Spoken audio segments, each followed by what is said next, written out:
Tead seda tibude ja munakoorte analoogiat, et kui koor saab purustatud välise jõu poolt, saab elu otsa ja kui koor saab purustatud sisemise jõu poolt, siis uus elu algab. Ja kui koor ei saa õigeaegselt purustatud, siis elu saab igal juhul otsa. Loodus tuletas mulle seda täna ülihästi meelde, mulle nii meeldib see aeg aastas, kus igal pool looduses on võimalik näha neid poolikuid munakoorekesi, on ju.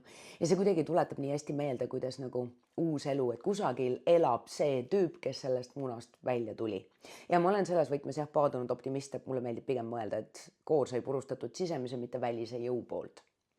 Ja see tuletas mulle hästi meelde midagi, mida ma tunnen, et ma tahan jagada ka sinuga.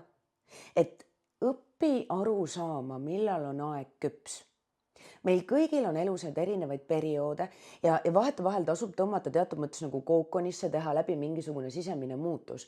Ja siis on see aeg, millal tasub välja tulla, millal on sul vaja endal teha otsus, millal on vaja midagi võib-olla purustada, vabastada, lõhkuda, võib-olla mõni sild maha põletada, et liikuda edasi.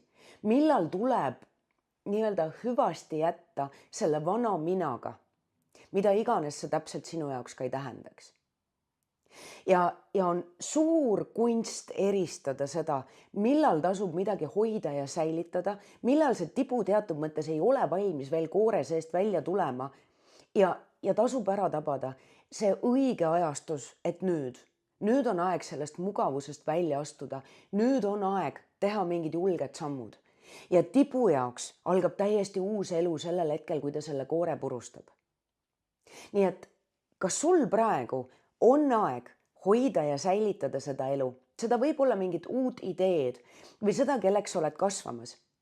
Või siis oled sa juba piisavalt küps, et sa hakkad juba üle küpsema selles koores ja on aeg teha mingisugune samm.